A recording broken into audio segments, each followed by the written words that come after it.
Hello there, my very good friends. Annie Warren welcoming good afternoon to you all. On this video, we're going to talk about WTF is going on with Drew McIntyre at the moment. An interesting booking note from a recent AEW title match. We got some spoilers here, so be warned.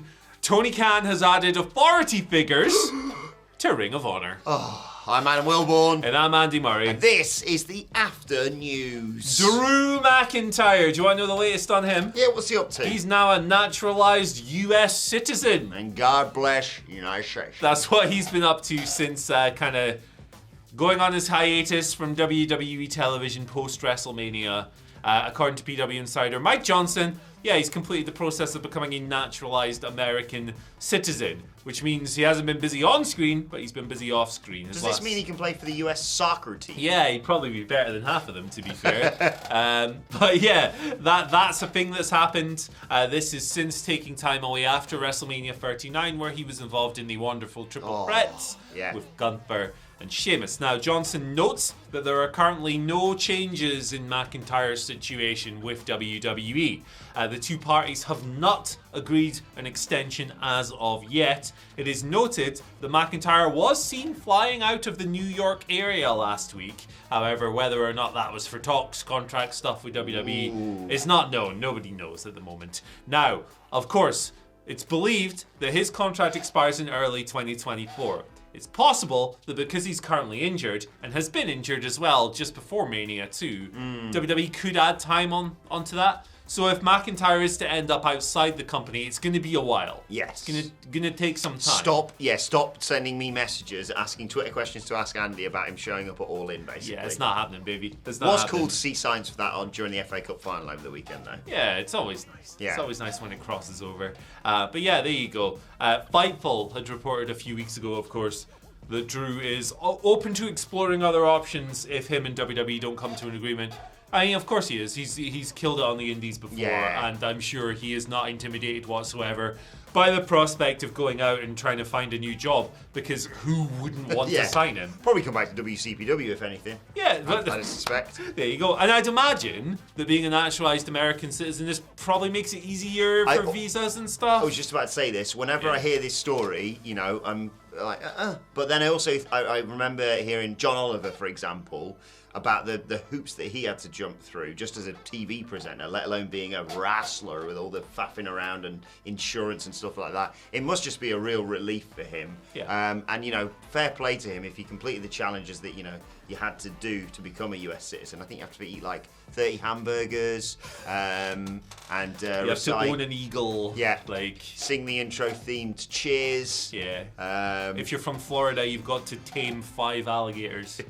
Yeah, and it's like they have to be all wrestled down, don't they? Yeah, man. You gotta like charm them and stuff. Oh, and there you go, our US viewers. No, we love this stuff. This. I love America. I love visiting America. Absolutely. My parents were up for the weekend, and I genuinely got angry at them because they said, they've travelled a lot because spending all my bloody inheritance probably.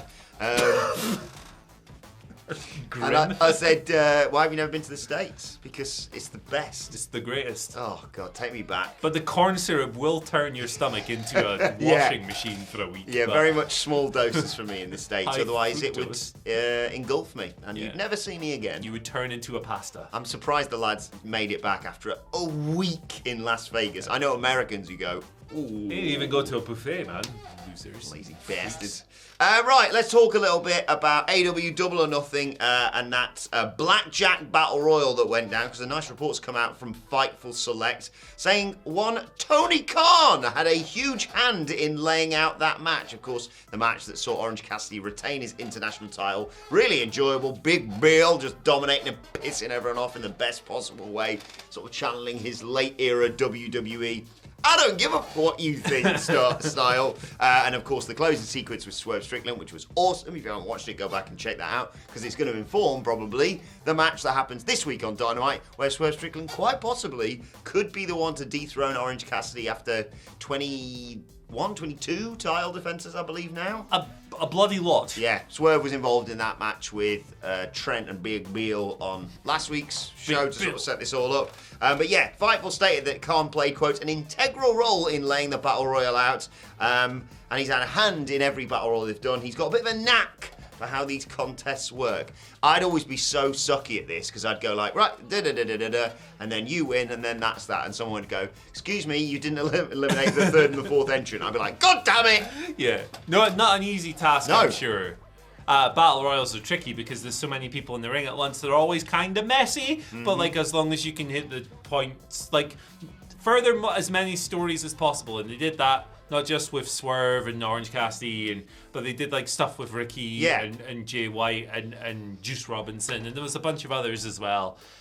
So yeah, as long as you're hitting some, like as long as most of the people who are in it come away with some development, I think you've done a good job. And the closing stuff with Swerve and Orange was really cool. Yeah. The singles match is going to be awesome.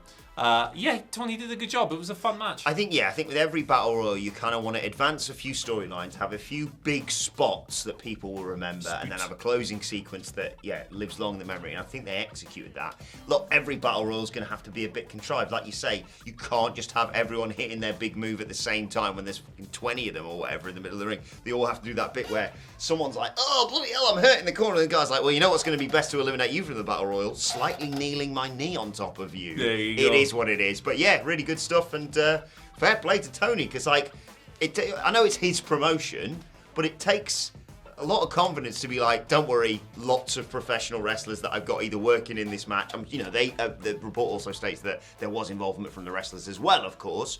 But yeah, all the backstage personnel that they've got in AEW, you wouldn't be blamed for just going, you figure it out or whatever, just make sure Orange Cassidy wins. But if he's got a knack for it, hey, fair play. Yeah, he might as well. And he stays busy with everything he does creatively, and that will continue in Ring of Honor.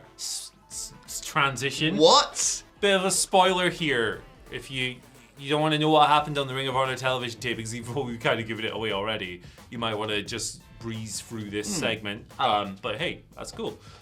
There's some authority figures in Ring of Honor now. This is after yesterday's tapings at Universal Studios in Orlando.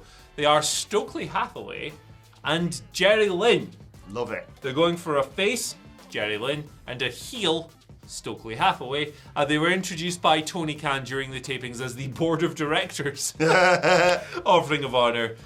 So for the first time ever, a Tony Khan umbrella of promotions has a proper couple of authority figures, because while he is acknowledged as the matchmaker on AEW television and the president and the owner, it's not like he's coming out every week and doing GM stuff. Like there's not a WWE style or whatever GM running around all show, all of that stuff, or even like a Postman Pierce type guy. They just use his name. They use Tony's name when they need to. Jack Tunney-esque. Yeah, he comes on and he does his big announcement and all of that stuff. Has he got on this week? It's quite restrained. I mean, he's slacking if he doesn't. Jeez. He's slacking if he doesn't. But yeah, that's going to be a thing. Stokely, according to Fightful Select, had been pushing to do something new, like a new role, which is fair. They note as well that the recent Firm deletion match, if it wasn't clear, was done to get rid of the Firm. So the Firm is no longer a thing. You might see certain people, and this is just me editorializing, I guess you might see certain affiliations continue. Yeah, Big Bill and Lee Moriarty still doing stuff together. They're still palling around, but the Firm is done. Formally. So there you go. I think Stokely in particular will do a magnificent job in this role. I'm not an authority figures guy. No. But look, if you're going to do them, you might as well do them on your fourth brand? Yeah, that's a good point, actually. And I was going to say, the phrase authority figure, I think, sends a shiver down many a wrestling fan's spine because of how overdone that cliche's been over the last few decades. So whilst I will caveat it with that, so I'm not a complete, this is great because it's not WWE doing it thing, but I will say, I will say, if you're going to pick two people to do it, I don't think you can go much better than Stokely Hathaway and the lead singer from Nickelback. So, I think that always makes me chuckle. I've got to give a shout out to the Motor City Machine Guns who did that. Yeah. Big Bad Chad would be the heel, however. I mean, the crimes that man has committed against human taste and decency over the years. Not shoot crimes, but, music crimes.